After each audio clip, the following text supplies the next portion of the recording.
Physics. I am Sana Ahmed. Let's start with physics. And today we will discuss about chapter number 3, force.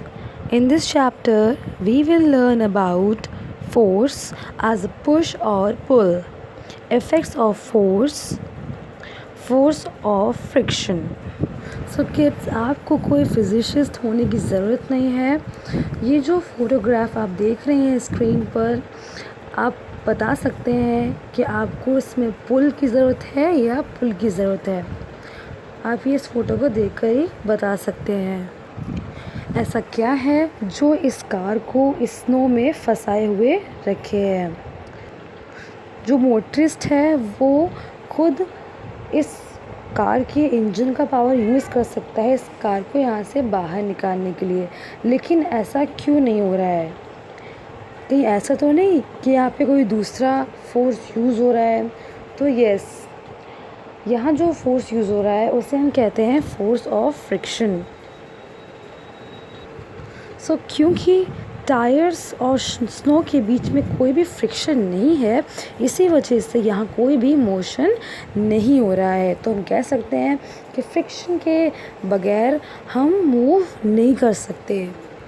So kids, let's start reading the chapter. Force, a push और अ पुल. हम अपनी daily life में चीज़ों को उठाते हैं, खोलते हैं, बंद करते हैं, किक करते हैं, फेंकते हैं, उठाते हैं, रखते हैं. ठीक है, ऐसी बहुत सी एक्टिविटीज़ हम परफॉर्म करते हैं. ये सिर्फ़ और सिर्फ फोर्स की वजह से ही पॉसिबल होता है. जब हम किसी बॉडी पर फोर्स एक्ट करते हैं या फिर एक्सर्ट करते हैं, तभी हम उस बॉडी को मोशन में लाते हैं. Forces are due to interaction. So kids, here's a picture of bus and so many people are pushing it. So you can see that bus causes motion. Why? That's why we can say that motion is not possible without the application of force. Force is just an agent. Okay, it means it is termed as a push or pull. We can move or tend to move an object, can stop or tend to stop an object in a motion. ये object को motion में ला सकता है और उसे stop भी कर सकता है. ये किसी भी ऑब्जेक्ट का डायरेक्शन चेंज कर सकता है, किसी भी ऑब्जेक्ट का स्पीड डिक्रीज़ या इंक्रीज़ कर सकता है. इसके अलावा किसी भी ऑब्जेक्ट का शेप एंड साइज़ भी चेंज कर सकता है. More about forces. So kids, let's try these things by performing an activity.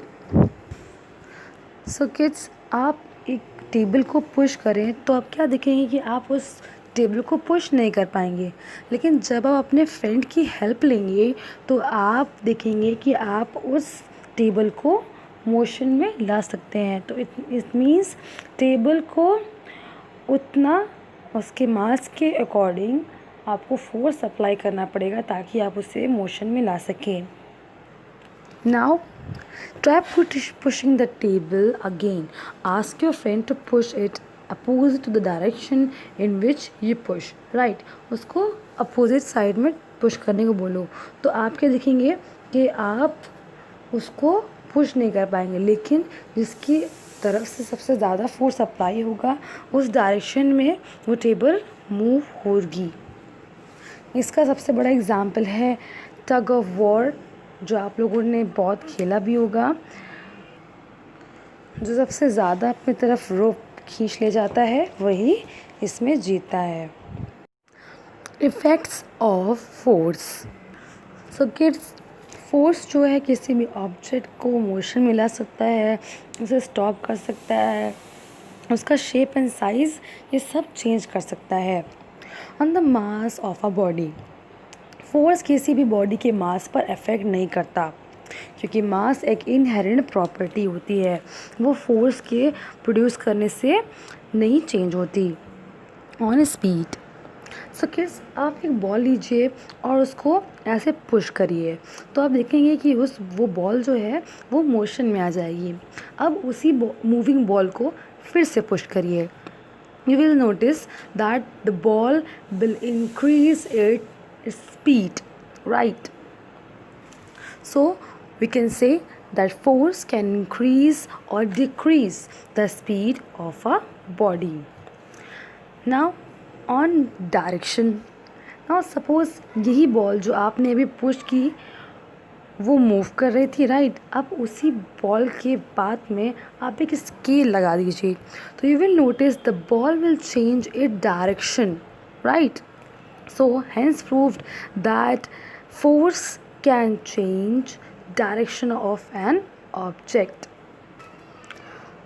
On shape of a body.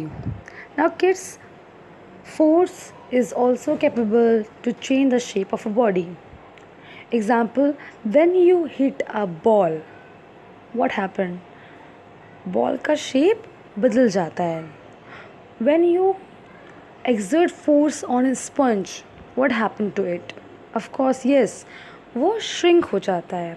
So these are the examples of the force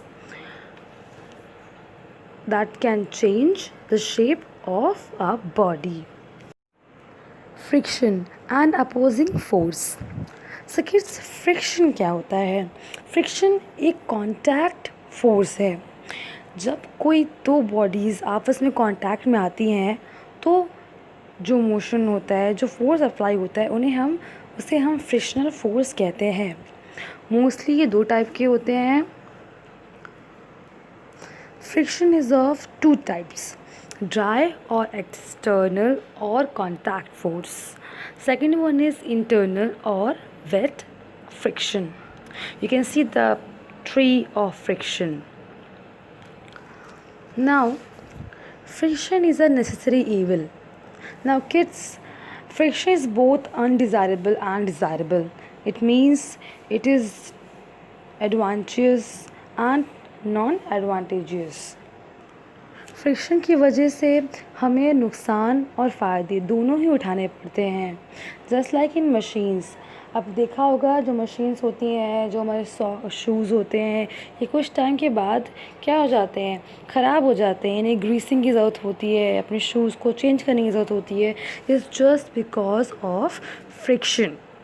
friction सिर्फ यहाँ ही नहीं, machines की जो efficiency होती है उसको भी कम कर देता है, जिसकी वजह से 20% जो फ्यूल का जो एनर्जी होता है वो सिर्फ फ्रिक्शन को से ओवरकम करने में ही वेस्ट हो जाता है. So we can say that friction is a non conservative force. Now desirable factors, that is advantages. Now kids, हम कुछ सिचुएशन में चाहते हैं कि फ्रिक्शन हमें ज़्यादा हो, ताकि जैसे कि अगर हमें लिखना हुआ, वॉक करना हुआ, तो हम फ्रिक्शन के बिना ना लिख सकते हैं, ना चल सकते हैं, कुछ भी नहीं कर सकते. तो इस हिसाब से हम कह सकते हैं कि फ्रिक्शन एक नेसेसरी ईविल है. फ्रिक्शन चीज़ों को ग्रिप करने में, होल्ड करने में, क्लाइंब करने में भी हमें मदद करता है. जब ठंडियों का मौसम आता है तो हम अपने हैंड्स को रब करते हैं ताकि हमारे हैंड्स हीट अप हो सके. It's just because of force of friction, because it's also generate heat. अगर फ्रिक्शन ना हो तो आप रस्सियों में नॉट नहीं डाल सकते, नॉट पड़ेगी ही नहीं. So kids, hence we can say that friction is a necessity evil. Here is a recap related to the chapter. Read it very carefully. Now kids, your homework is that to read the chapter thoroughly through this video. Thank you for watching this video. We will meet again through videos. Till then, stay home, stay safe and study hard.